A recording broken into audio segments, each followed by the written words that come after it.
ये कहानी डॉक्टर शील जायसवाल की है, जिसे गवर्नमेंट हॉस्पिटल में नई नई नौकरी मिली थी। नौकरी मिलते ही गवर्नमेंट लॉज में उनके रहने का प्रबंध किया गया। वाह, क्या पुराना घर है। नमस्ते डॉक्टर बाबू। घर पुराना है पर बहुत मजबूत है। पिछले 40 सालों में इसकी एक भी ईंट टस से मस नहीं हुई। मैं मंगल, आपका नौकर, आपकी सुविधाओं का पूरा ख्याल रखूंगा।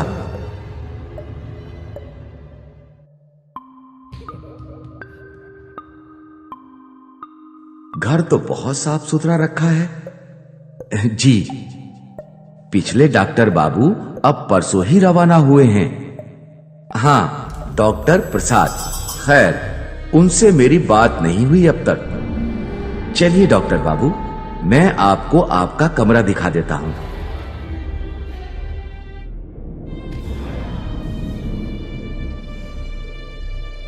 चलो, बढ़िया है। ये तो किसी राजमहल से कम नहीं है। पिताजी सही कहते थे, एक बार गवर्नमेंट जॉब में लग जाओ, फिर ऐश ही ऐश।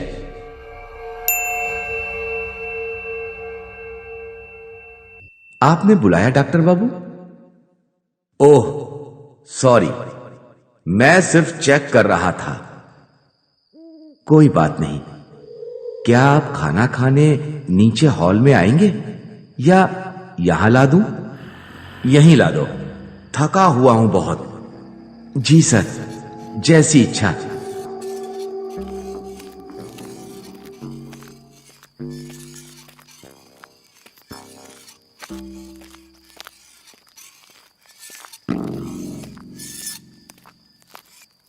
ये लीजिए आपका खाना।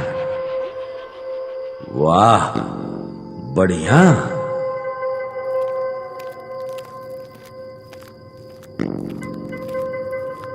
शायद राजा महाराजा ऐसे ही खाते होंगे पुराने जमाने में।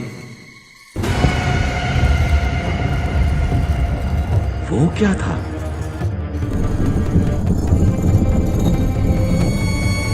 मंगल कुछ सामान ठीक कर रहा होगा मेरे लिए।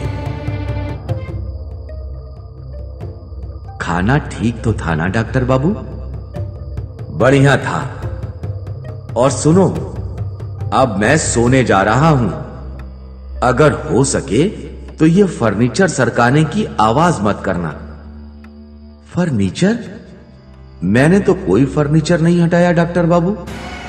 मगर मैंने तो अभी सुना बहुत बड़ी सी आवाज।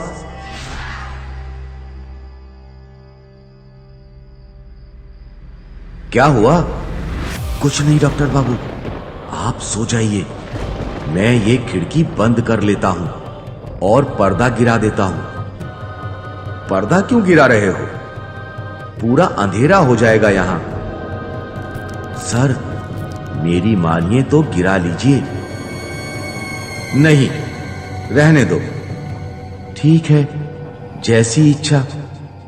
पर डॉक्टर बाबू, आप अब सो जाइए और चाहे कोई आवाज आए, आप खिड़की से बाहर मत देखिए।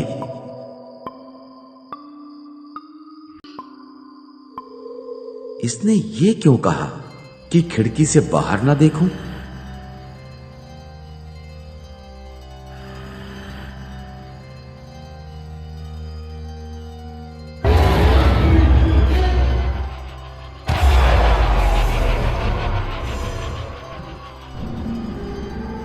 उफ, ओह, ये आवाजें कौन कर रहा है अब?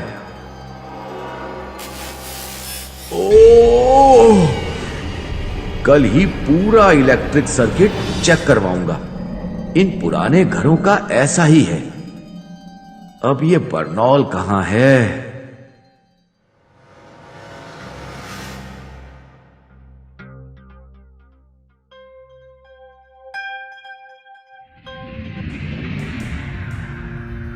हैं?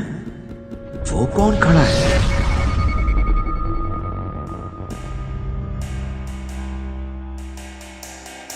तुम कौन हो भाई? रात के 2 बजे यहां क्या कर रहे हो?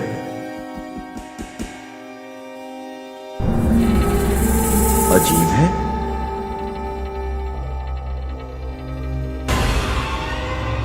खिड़की मत खोलिए डॉक्टर बाबू। मगर वो आदमी नहीं है डॉक्टर बाबू।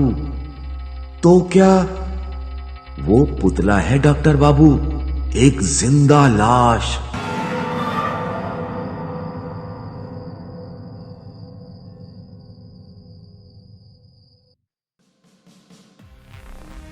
डॉक्टर प्रसाद बहुत रिसर्च किया करते थे।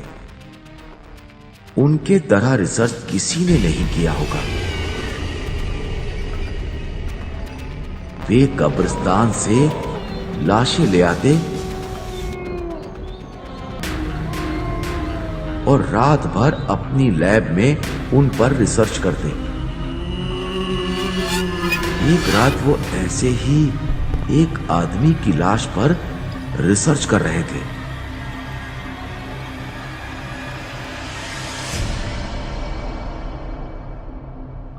बड़ा बदकिस्मत आदमी है बेचारा। 30 साल का भी नहीं होगा जब मरा। डॉक्टर बाबू, मौत उम्र देखकर नहीं आती। फिलॉसफी मत झाड़ो मंगल।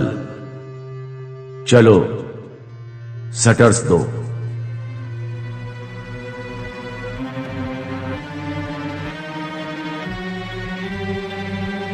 इसके सब पुर्जे सही जगह पर लगा दिए। अब कल मेडिकल स्टूडेंट्स को इस पर लेक्चर देना है। इसे पुतला बनाकर वहीं टांग दूंगा। चलो सी लेते हैं मिस्टर पिंटू को। कहते हैं डॉक्टर प्रसाद के हाथों में जादू था। शायद उसी की वजह थी कि उस रात उस लाश में भी जान आ गई। ये क्या?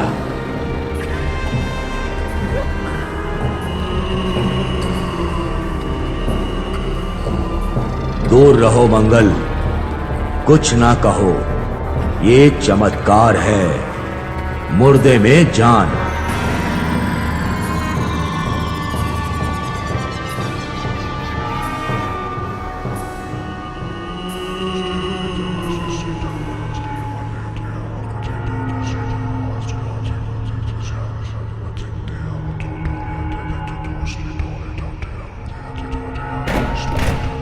ये दरवाजा बंद क्यों किया मंगल?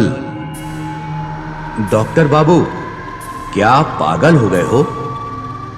वो एक जिंदा लाश है। ये नहीं हो सकता। ये कुदरत के नियमों के खिलाफ है। उस रात मैंने डॉक्टर प्रसाद को बहुत समझाया कि ये सारा किस्सा कितना भयानक है, मगर उन्हें सिर्फ ये दिख रहा था कि उन्होंने एक मुर्दे में जान डाली थी और फिर वो लाश यहां रोज रात लौटने लगी। डॉक्टर प्रसाद इसी खिड़की से उसे देखते रहते और बड़बड़ाते रहते। कहते हैं वो इसी वजह से पागल हो गए और ये नौकरी उनके हाथों से चली गई। उफ, मेरे तो रोंगटे खड़े हो गए। कुछ भी कीजिए, पर उस खिड़की के पास मत जाइए। पर तुम कौन हो और यहां क्या कर रहे हो?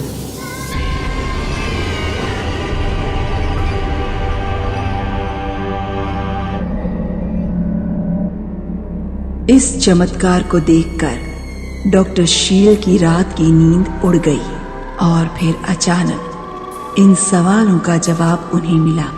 एक भयानक रात अपनी जान पर खेलकर। देखिए अगले भाग में जिंदा लाश भाग 2।